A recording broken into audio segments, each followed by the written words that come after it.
Val Morgan Digital acknowledges the Gadigal people of the Eora Nation, the traditional custodians of the land where this podcast is filmed. We pay our respects to their elders, past, present, and emerging, and extend that respect to all Aboriginal and Torres Strait Islander people.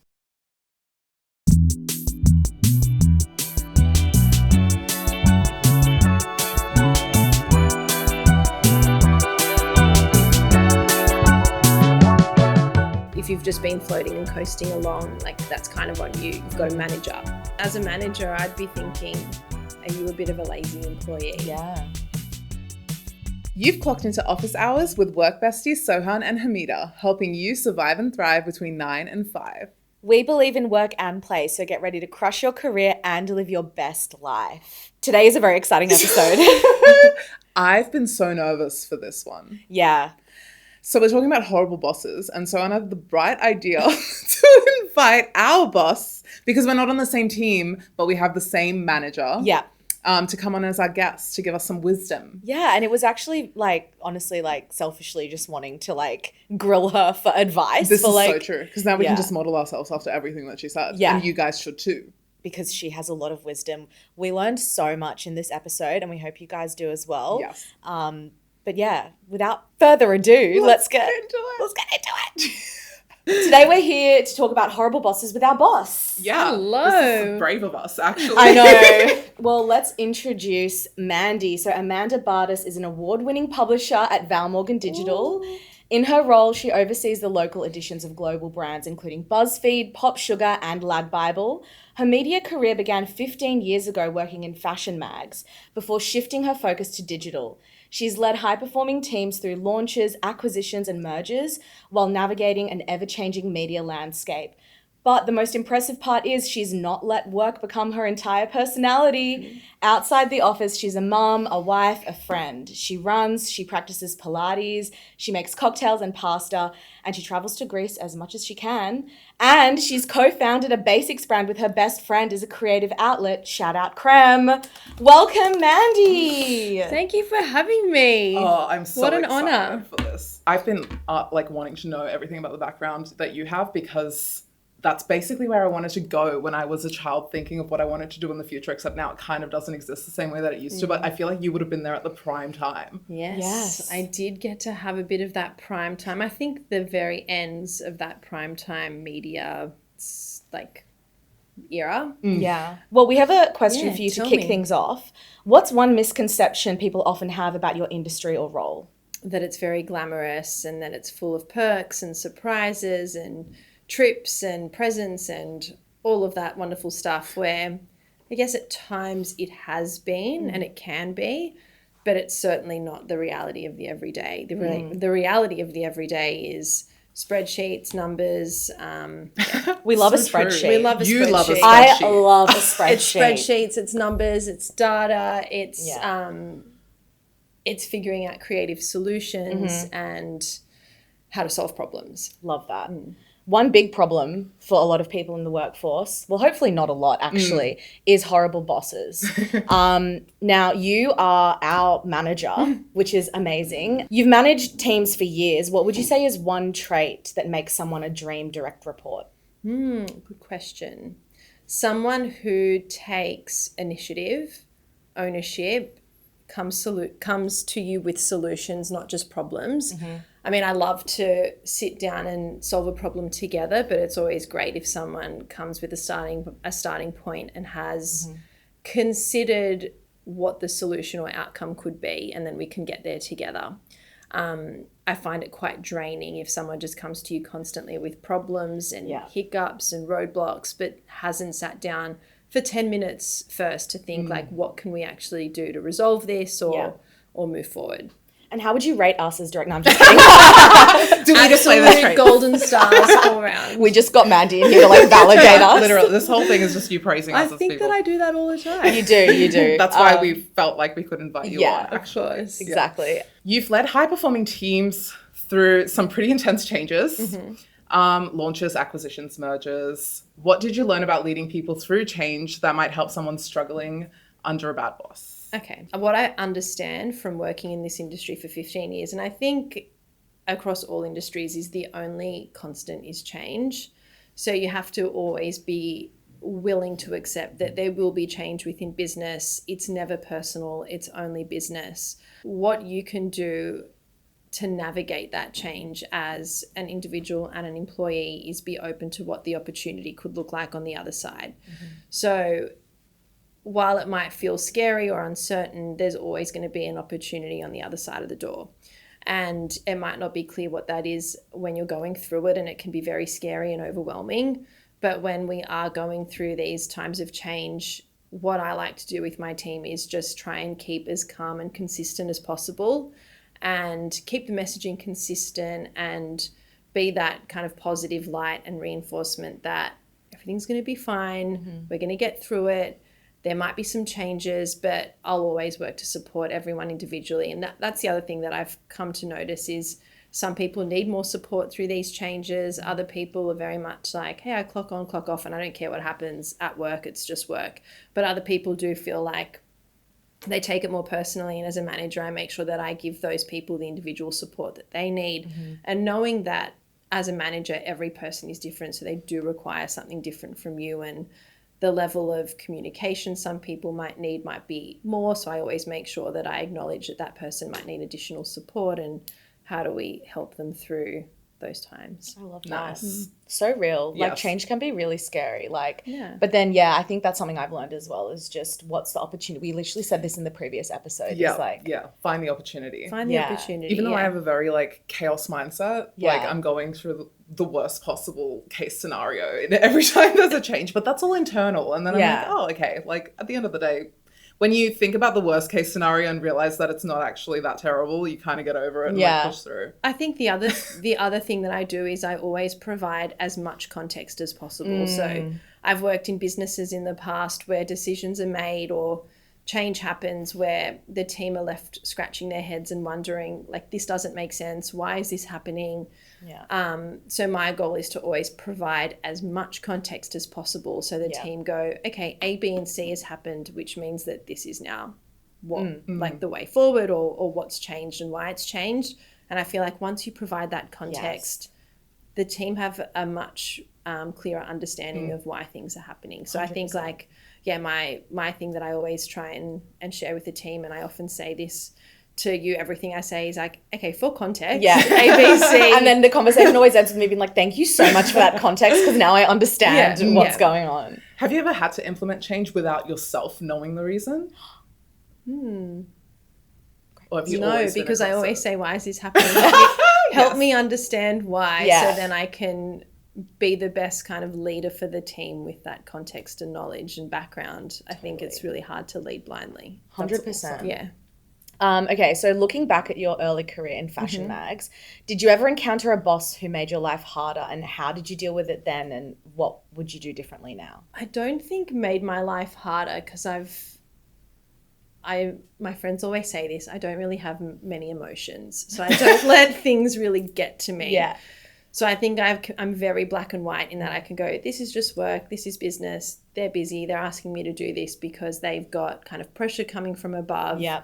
So I've always tried to remain very level-headed that, again, the advice that I share with the team is advice that I take myself, that it's not personal.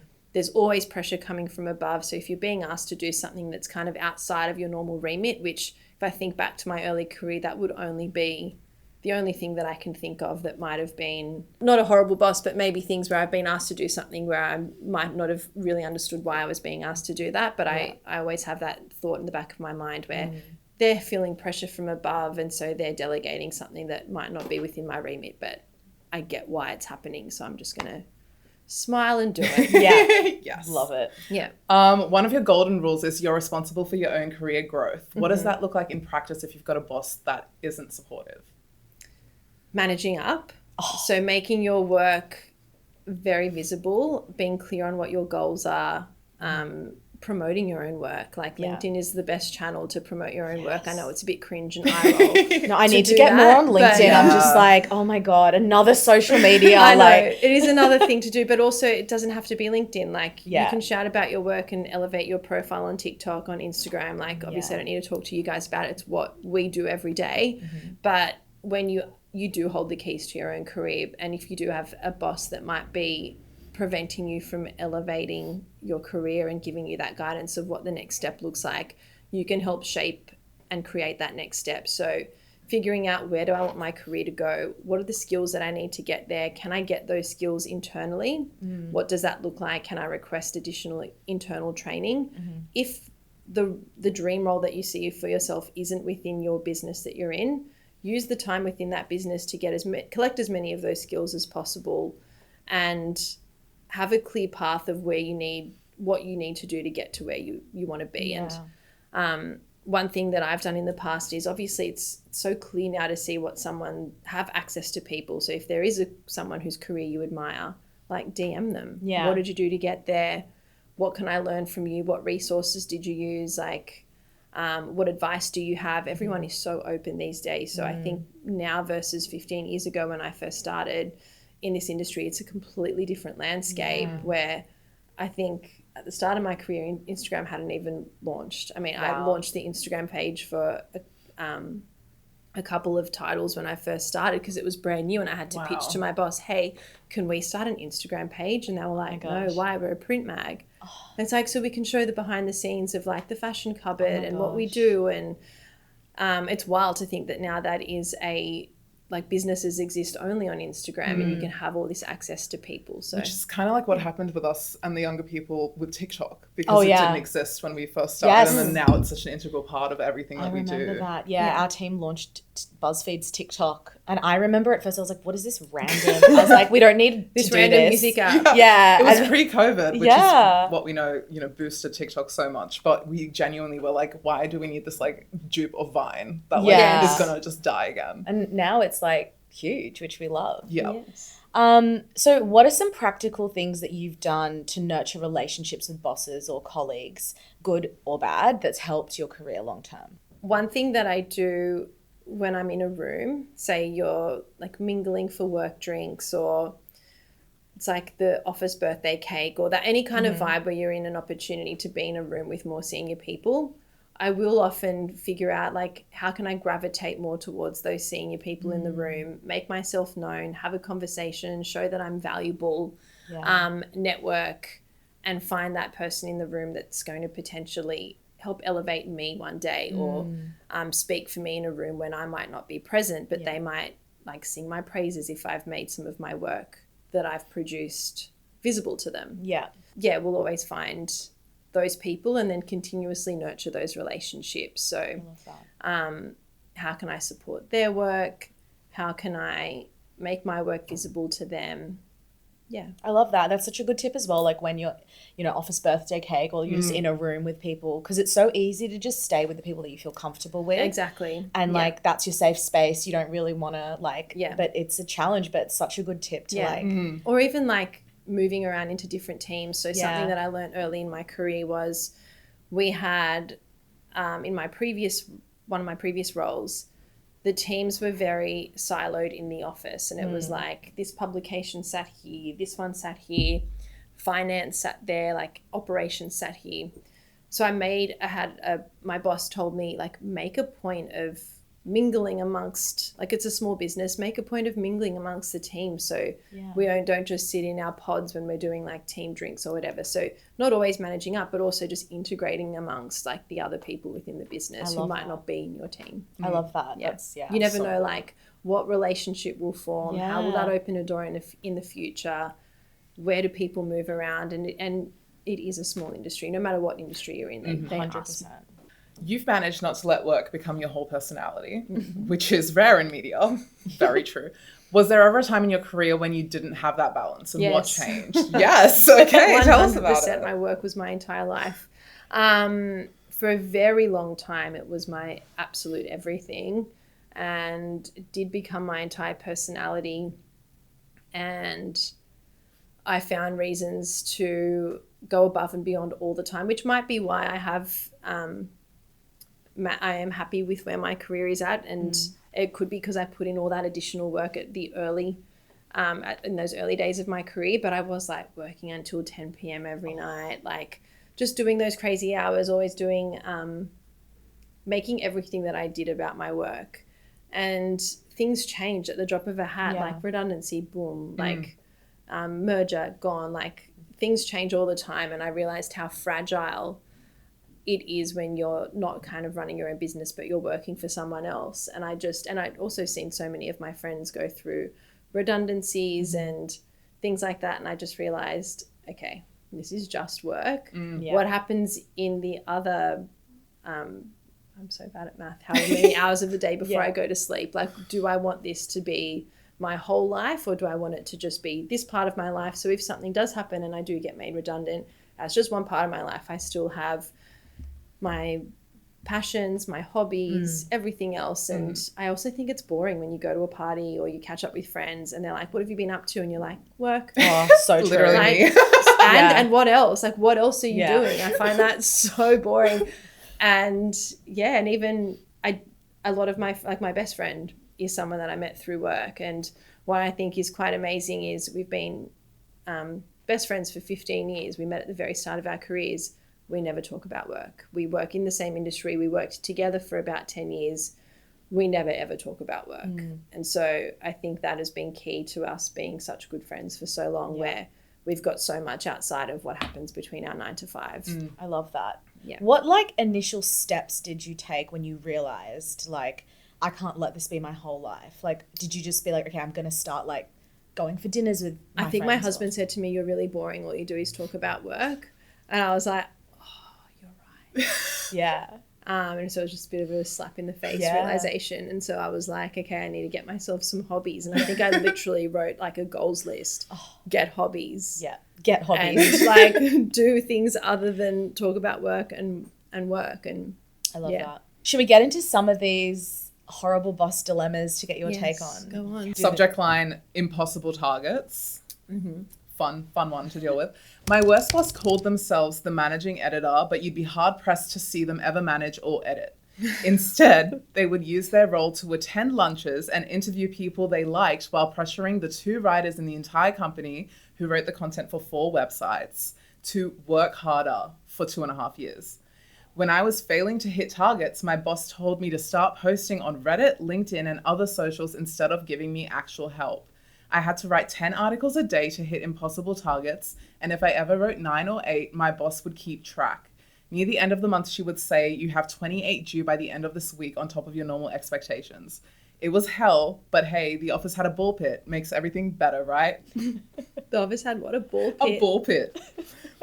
I mean, I love a ball pit. Aren't they for toddlers? Well, you know. I would love to jump in a ball pit. Aren't we all a toddler on the inside, Andy? So I guess because you are a manager, like, do you have any insights on like a manager's or a boss's perspective in this situation? And why they would be, well, especially the keeping track part. Because I'm like, okay, understand that they might be like, you're not hitting target, like maybe try Reddit or LinkedIn or whatever. I think that's fine. But then when it's like you've got 28 So I due. think from that manager or boss's perspective, they've got a target that they might need to hit. In this instance, I'm assuming the target might be page views. And so what are the levers that they can control? They can control output. You can't control page views because that's reliant on the audience taking an action. So from that manager and boss's perspective, they're thinking, okay, if I can control anything, it's output. That falls onto my team, so they have to contribute more. What do you think in terms of them going out to lunches instead of maybe contributing? Yeah, I think that is maybe not the best strategy, because I feel like if you're going through a challenging time in the office and you're putting pressure on the team to perform and deliver output, you need to be rolling up your sleeves and all hands on deck. And if you're expecting that of your team, then you need to be kind of rolling up your sleeves and contributing as well. Because I think high targets, sometimes they're inevitable, but seeing your manager actually putting in as much work as you feel motivated and you don't feel as bitter about it. Yeah, totally. Do you think there's a difference between a manager who challenges you and one who just sets you up to fail? And how could you tell the difference if you're just starting out or new to the workforce? A manager that everyone wants, I personally want a manager that challenges me. I'm sure everyone does. A manager that sets you up to fail is one that doesn't give you the tools you need to succeed, or one that doesn't give you the correct training and development for you to excel in your role, or doesn't give you a set of tasks or KPIs that are aligned to your skill set. Yeah. So I think that if you've stepped into a role and it feels completely unachievable to your skill set, then you're potentially in the wrong role, or you need to speak up and share, hey, like this is not realistic for me. I'm going to need more support in training or more guidance or a change in KPIs and change in a goalpost. And I think it's really it's a team effort. If you're feeling that way towards your boss, you need to speak up and share, because at the end of the day, the boss isn't a mind reader. They might think that they've shared, they might think that they've set you up for success, but unless you speak up and share, hey, actually, I'm not going to hit this target, or I'm not going to succeed here because I've got a knowledge gap, then they're not going to know that. You need to kind of be proactive and share that as well. And communication is everything as well. Like Completely. over communicate, is so important. So what can younger employees do to show that they're hardworking without letting themselves be exploited or burnt out? That is a great question. So there's a few ways. Make the work that you do visible. We've got all the right tools and channels. I'm sure every business now is utilizing either Teams or Slack or something. Make the work you do visible. Be proactive with what you're working on. Speak up and share with your boss, hey, I know you asked me to do A, B, C. I've done that. Here's what I'm thinking next. Would love your feedback on whether this is the right direction to move in. But to your point, communicate, use your whips effectively. Yeah. So show up to whips with an agenda, what you want to discuss, a follow-up, an update on your previous whip, like here's what I've achieved since we last met up. I ticked off A, B, and C. Here's what I want to discuss with you today and where I want to continue my focus, continue focusing on. And just being that proactive communicator is so important. Like I said, like managers aren't mind readers. They're also normally managing more than one person. They might have a small team. They've also got things like board meetings to attend, management meetings. They're reporting in and doing what they need to with their boss. So you've got a small portion of time with them. So make sure that time is well utilized and you're kind of prepared and showcasing the work you want to. Don't sit and wait for your manager to go, hey, where's this? Or 100%. What are you thinking about this? Like, think about it before they have a chance to. And yeah, I agree. Like it's definitely up to like the team member to be prepared for that, like whip with the manager as well. And also I think on burnout, like something that I experienced in my early career was because I was so keen, I would like easily work overtime because I was like, I'm having so much fun. But I think it's really important to have boundaries and be realistic about what you can fit in that 9 to 5. And if your workload is looking way too big, like have that conversation with your manager about, hey, this isn't looking realistic for me. Maybe I could get training to, you know, be faster, or maybe we need to relook at like, or maybe like, let's look at what we can automate, or let's look, like I love to do a start, stop, continue audit. Like what are we doing that maybe is no longer relevant to the goals of the business? Maybe this can now be automated, and be proactive with those start, stop, continues and take those to your boss and go, hey, I've been doing this for the last 6 months, but it's actually not providing value. Why don't we stop this and do this? So I don't want to be overworked. I don't want to be burnt out. I don't think it's like additive to what we do. I was thinking we can do this instead. So it comes back to that proactivity, communication, like evaluating your own work and how it's contributing to the business's goals. And that's another really important thing. As a junior member of the team or a new member of a team, understand what the business's goals and objectives are. That can really help you align with what you prioritize to make sure that it is going to contribute to the goals of the team and the business. 100%. And that's what will get you more visibility as well. Because like if you're just doing work that you love that maybe isn't contributing to the wider goal, you know, you might be having a great time, but you might just be like wasting your time a little bit as well. Or if you're really clever, it will help you pitch the stuff that you're doing that you really like in a way that appeals to the business. Even if it's not necessarily black and white. You just create your own little pathway and be like, look, this is contributing. And that's the stuff where if you are going to kind of go above and beyond, that's the stuff that I would do, like kind of outside. I finish my tasks for the day. It's 4 p.m. I'm going to spend the next hour and a half kind of working on something that I'm going to be excited to show my boss in the next week that's going to maybe accelerate the business forward, but they might not have considered how yet. I love that. Okay, should we go to the next dilemma? Yes. Okay, this is a quick one. Being ignored. Probably a bit different to other stories, but just being flat out ignored by my manager. Yearly review time and it's, so what have you been working on? Impossible to be motivated when you know your work has zero visibility or connection to any strategy. I think that is entirely on the employee. I was just going to say, I think I know what Mandy's going to say to this one. Sounds like a you problem. Is that what we're saying? That's like, what have you been doing in your whips Yeah. and your catch-ups? Why aren't you making your work present? Yeah. Why aren't you aligning what you're doing to the business's goals and objectives?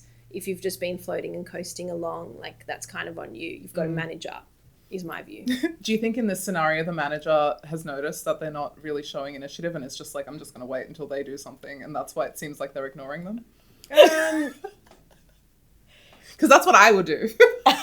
What would you do? I would put in zero effort. If I saw that someone was not actually showing any kind of motivation or passion or whatever in this context, and they were waiting for me to be the one to initiate that, I would just wait for them to realize that that's not going to happen. Oh my God, I wouldn't do that. Initiate it. I feel like I would have a chat and be like, hey, like, how are you going? Like, let's look back at like But what if they're what like, workflow we set. what if, because if I'm reading this just at face value, Yeah. and it's like they're complaining about their manager saying, what have you been working on at the yearly review? I imagine the way they'd answer that question is, my work. I think in this Yeah. instance, as a manager, I'd be thinking, are you a bit of a lazy employee? Yeah. And Well, it's not is taking that control, like you said, of your career growth. exactly? Right? And I want, like, the teams that I've been lucky enough to lead have all been very high performing teams. So Slay. thankfully, I haven't ever had that issue where someone's just sitting there twiddling their thumbs, unless this dilemma came from someone in the team. It actually came from, Surprise! yeah, no. It was me.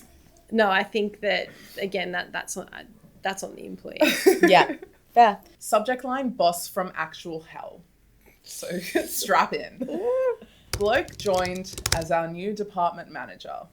Bloke. That's all we're calling him. I instantly thought there was something off about him. The company had a great summer hours perk where you could finish at 2 p.m. on a Friday during summer. However, they ultimately gave line managers final say on their team's participation. Ours was the only team in the entire global business that didn't participate. We sat there in an empty office until 5 p.m. on a Friday.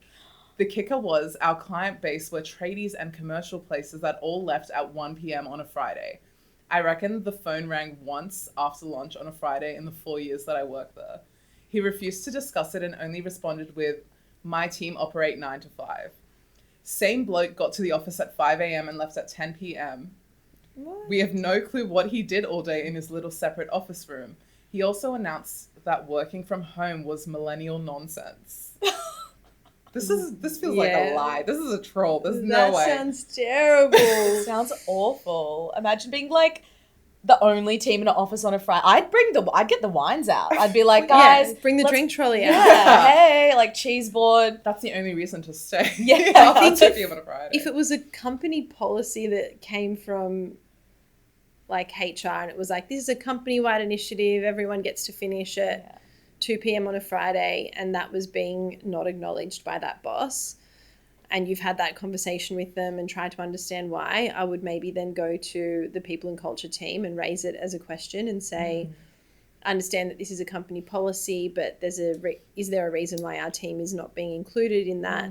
And try and get an understanding as to why. And then if that still wasn't able to be answered by the people and culture team, I would maybe ask the boss, like, can we work on some kind of rotation if there's a reason why someone needs to be in the office at this time? Yeah. Can we have a skeleton staff? Can we take those 3 hours at another point in the week Yeah.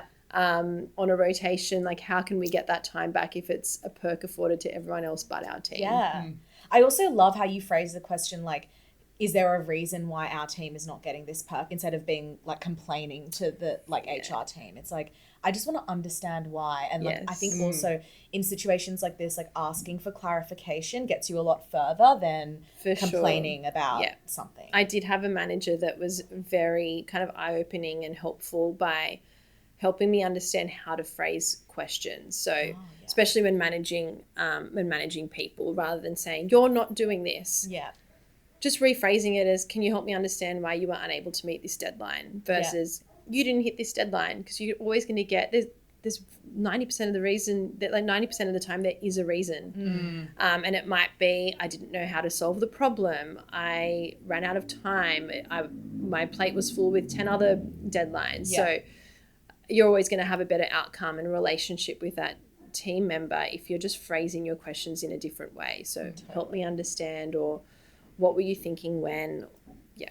Reading this, like, this manager gives me very old-fashioned vibes. Like, what do you think of the whole millennial nonsense of working from home / my team operate 9 to 5? Like, do you think it matters for a team to have to work their full hours, the full days, or do you think the work kind of like... No, I just think, and I think that's been very clear with the way that we operate as a team. Totally. As long as the work is done, the work is done. I think that we learnt throughout 2020, 2021 very quickly that as long as the work is done, it doesn't matter kind of for what we do specifically. I know not every industry has that same opportunity, but as long as the work is getting done and you're making that work known, then sweet. For young professionals who are starting out, what's your advice for people to handle a boss who refuses to adapt to like modern ways of working, especially around flexibility and work-life balance? Good question. I've really never encountered this. We've always been quite lucky. We have. Can you just like start tagging them in TikToks that make fun of them? If they have TikTok, they probably don't have TikTok. I'm joking. Don't do that. I would again just say, can you help me understand why we are operating under kind of these rigid structures? What if we considered a trial where we did ABC for 2 weeks and saw the impact to productivity or like workload or outcomes and offer up some solutions? So could we trial this? Could we consider this with a few members of the team and see if that worked before we make any kind of blanket changes, and then having that kind of adult conversation to offer up some solutions. Love it. Solution focus. Yeah. Do you think this warrants leaving this job? Like, not getting off on like 2 p.m. on a Friday? Do you think this person should just stick it out and continue and hope their manager changes? Or do you think it's time to like... It depends, like, is this role is it a one-of-a-kind role? Is it a role where there's 100 businesses that offer very similar roles that you could easily kind of just apply and slot into? Is it, how integral is this role to your career development? Are there other benefits that kind of outweigh the 2 p.m. finish? Like, are you being developed? Are you learning? Are you challenged? Are you being, like, do you get along with your co-workers and colleagues? If all of that kind of outweighs the 2 p.m. finish, then, like, I would stay. Yeah. But if you're there for the 2 p.m. finisher, you're not getting it, you're not getting anything else out of the role, and there's other opportunities kind of knocking on the door, then go for it. No empathy for a tough time. Okay. Came back from extended bereavement leave following my mother's death. I had to take extended leave because she got sick and died very quickly, leaving me as the sole carer for my older, intellectually disabled brother. Came back to work after about 3 weeks. No, how are you? No, let's get a coffee and chat. Instead, I was almost immediately pulled into a meeting room where my boss told me that my role was being fundamentally changed. Completely new title which did not reflect my skill set. Someone else had been brought in to take over parts of my previous job, and that person would now be my new boss. I asked for some time to think. The next day I told them I'd do the work, but asked her to retain my existing title. She flat out refused to budge at all. I told her my entire life had just been upended over the course of the last 5 weeks, and I was just looking for a little bit of stability somewhere. Well, tough. This, on top of everything else that had happened, was the final straw, and I just had a breakdown in the meeting. I was completely overwhelmed with change and emotion. I was left alone in the meeting room just sobbing for an hour. The next day, I was told my role was being made redundant and I wasn't required to come back. And a few days later, I got an email from the CEO who said it was a shame how things worked out and how hard the rough trot was I was going through. Oh my This God. like so Is that a awful. real story? That sounds horrible. It is real. It doesn't sound like great company culture. No. So when your boss shows zero empathy, how can you still advocate for yourself without feeling like you're oversharing or being unprofessional? Oof, that is a really tough one.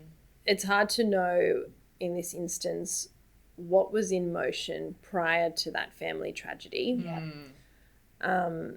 Would the outcome have been the same regardless of the family tragedy? Yeah. It's hard to know. And it's really hard when operating as a manager.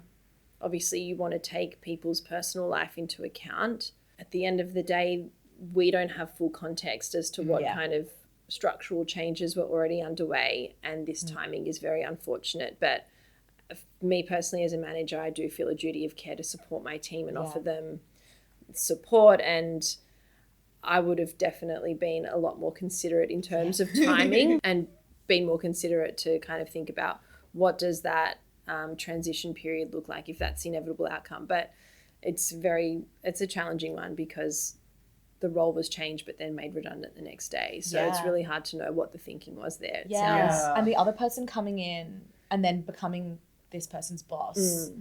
Yeah, it sounds like there's definitely more at play here that we're not across. And the other person was really good at it, and they're like, wait a minute, this person's been doing nothing the whole time. And that is one where I'd be seeking support from the people and culture team for that one to understand a bit more detail of the reasoning, why, where to from here. Is there another role within the business that I can maybe pivot into? How can you help me transition out of this business in a fairer way? Although in this scenario, I guess maybe like experiencing this might make you realize, oh, this is not the place for me to work, because they're not, like, I don't agree. Like, why would you, after that, I mean, even before they had the conversation about being made redundant, I mean, this person said they were looking for a bit of stability, but I think it might be, redundancy means payout as well. So maybe they can just take some time to like, adjust to their new situation. It's also not up to the business to guarantee or offer you stability and be that, like, and again, which is why work's not my entire personality. Stability doesn't come from work. Stability for me comes from my relationships, my exercise, my hobbies. That's my stability. I think that's the correct mindset to have, because as I said it earlier, you can't control, like, it's business. Business is business. These decisions might have already been made prior to having to go on that extended leave, and you really shouldn't be relying on work to be your kind of stability and your happiness. Or that's such good advice, because work, because it's so routine. It does feel like it's the stability, constant, especially when you get in a flow of like your weeks look relatively similar. It's so easy just to be like, this is my stability, whatever happens after work, like, oh, I don't know. But reframing that and being it's like, the other way around. It's like my stability is my 6 a.m. run, my like weekly coffee with my husband. Like, that's the stability that I crave. And then, you never know. Like, we've had COVID, we've had wars, we've had financial crises, we've had so many external elements that can impact what work looks like.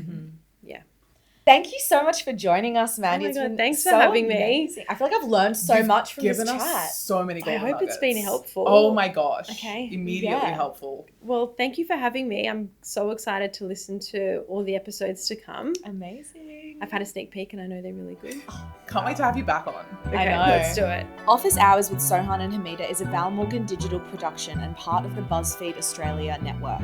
Have a question or topic you want us to cover, or a workplace dilemma you want us to unpack? Send us a DM on Instagram at officehoursbf, or drop us an email on officehours@valmorgan.com.au. For more, follow us on Instagram and TikTok at officehoursbf. You can follow Sohan on socials at Sohan Judge, and follow Hameda on socials at It's Hameda. Our music is by Jasic. Make sure to hit subscribe or follow so you don't miss an episode. And if you like what you hear, please rate us 5 stars and tell your friends to clock in.